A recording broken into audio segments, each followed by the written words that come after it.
Ready to launch your course? In this video, I'll walk you through page by page exactly what you need from a legal standpoint so that you have all your legalities in place and we protect that all-important content of yours.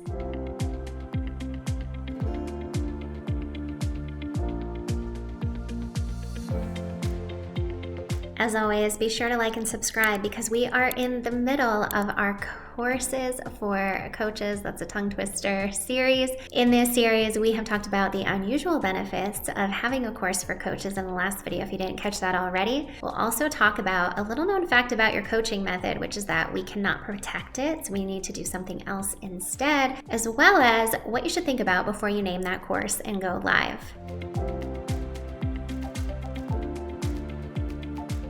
All right, it's time to get your paper and pencil out or however you like to take notes. This is the exact legal checklist you need to protect your course. Well, first of all, what does it mean to protect your course? What are we worried about? When it comes to courses, we are concerned with people making unauthorized use of your content, and that can happen in a lot of different ways. That could be that they share a login. That could be that they are posting screenshots or even full documents of the course material. It could mean that they love the results so much that they forget what life was like before and decide that they are going to turn around and go and teach your method under their own business umbrella, collect the money for it, or even do it for free as a free gift.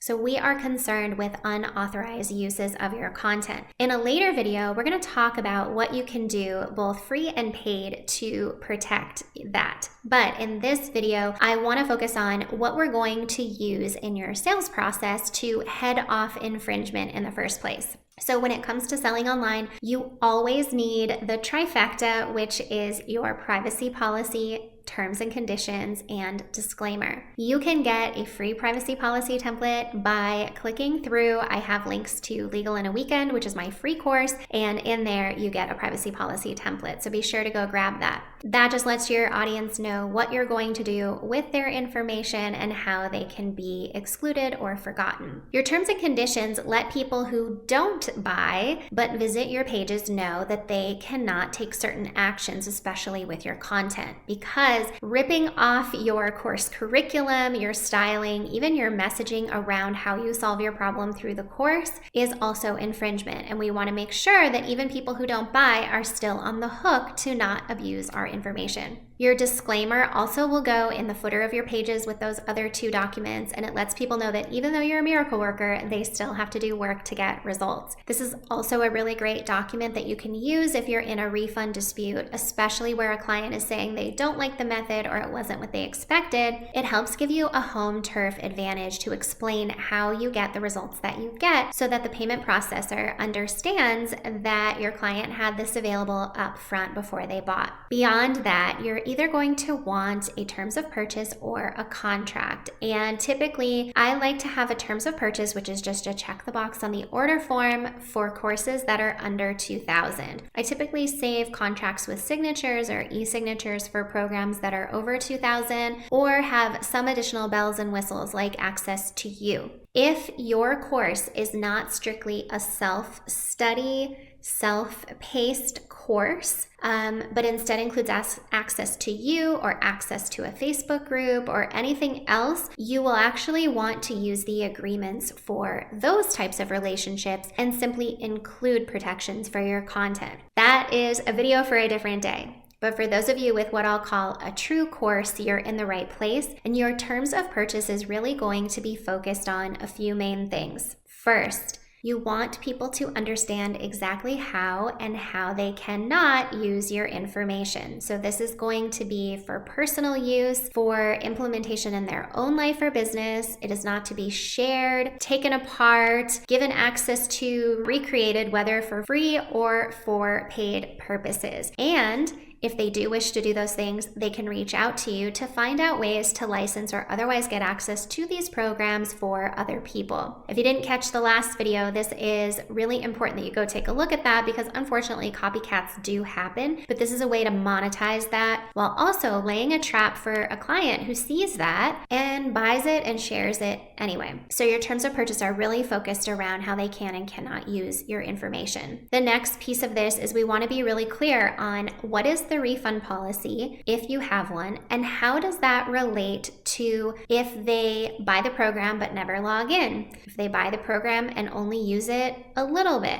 We want to be super clear about this because a payment processor is likely to be the person making the decision about whether a person is entitled to an exception from your refunds policy, and these are the number 1 and 2 ways that clients will come back seeking refunds for a course. Address it directly so that your payment processor doesn't have to guess, and you know in advance exactly what will happen in this situation. A few videos ago, we talked about when you can have a no refunds policy and when you can't, so be sure to check that video out as well. Finally, in your terms of purchase, you want to let your audience know where your disputes of any kind will be handled, as well as whether they get additional access or support. Now, in, I'll say, the real world of contracts, we don't put things that people don't get. In other words, we treat it that if it's in there, you get it, and if it's not, you don't. But with consumers, it's really helpful to let them know they're not also getting services. They're not also getting access to group calls. They're not getting any one-on-one access to you. They're not getting any coaching, but that is strictly a standalone course. You'll also want to make sure that your terms of purchase address the fact that if they're paying on a payment plan, that the termination of the payments may terminate their access, but it does not terminate their requirement to pay the remaining payments. So check out the Collecting Payments Legally video for more details about that. But those are some of the high points of the terms that you want to have in your terms of purchase or your course contract. All right, and this next piece is not a strict requirement, but it can head off a lot of problems with unauthorized use of your content. As I mentioned, a lot of people think that when they buy something, they're buying it for any purpose whatsoever, including going out and reteaching it because they love it so much. They don't realize that unless you've given them specific permission to use your content that way, only you can use your content that way. So a really great idea is in your membership site, wherever you're going to deliver that course material, you have a Start Here video